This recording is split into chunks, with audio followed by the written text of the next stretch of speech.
Stéphane Ballon, merci d'être avec nous. Vous êtes le rédacteur en chef du service Afrique. Que prévoit la Constitution sénégalaise? Qui pourra assurer l'intérim?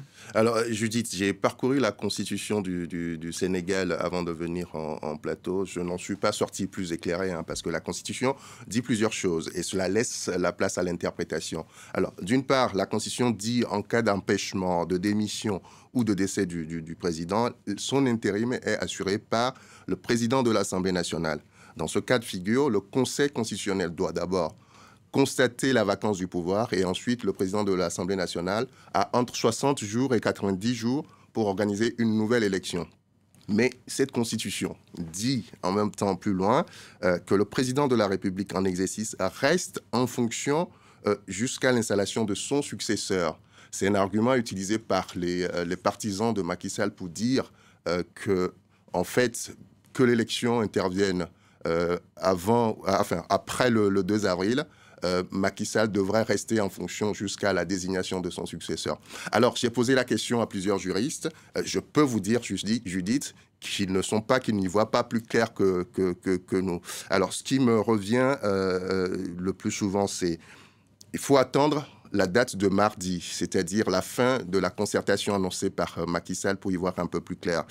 Qu'est-ce qui pourrait se passer à cette date-là si on choisit une date de l'élection avant le 2 avril? La question se poserait, mais se poserait avec moins d'acuité parce qu'on aurait déjà eu au moins un premier tour du scrutin.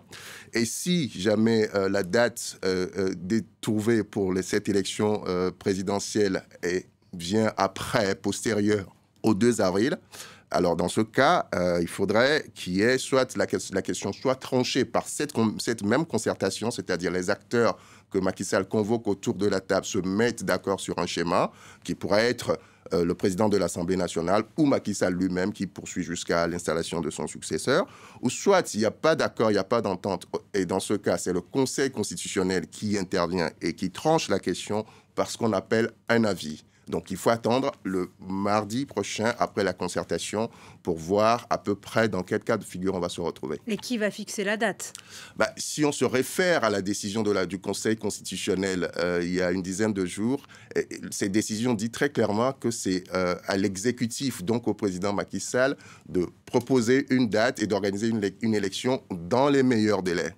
Alors, que dit Macky Sall? À qui le Conseil constitutionnel a donné cette latitude? Macky Sall dit « Je vais faire une concertation, je vais discuter, je vais dialoguer avec les uns et les autres pour trouver un consensus autour de la date. » Alors, se pose une question, Judith.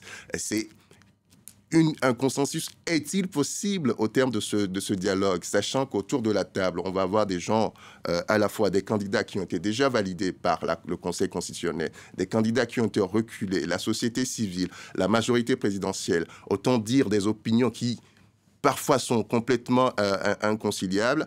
On se demande comment on va arriver à trouver une date. Et si tant est qu'on trouve une date, il va se poser une autre question. Est-ce qu'on respecte la décision de la Cour constitutionnelle qui a validé une liste de 19 candidats? Est-ce qu'on reste sur cette liste-là et on poursuit le processus? Ou comme le demandent certains partis politiques, c'est-à-dire reprendre le processus à zéro et en quelque sorte redéfinir les règles du jeu. Donc, vous voyez, on sort de cette question et de cette séquence-là, de ce discours de Macky Sall qui était très attendu, avec plus de questions que de réponses finalement. Et puis ça va sûrement pas calmer la situation. Merci beaucoup Stéphane Ballon pour votre décryptage. Merci à vous.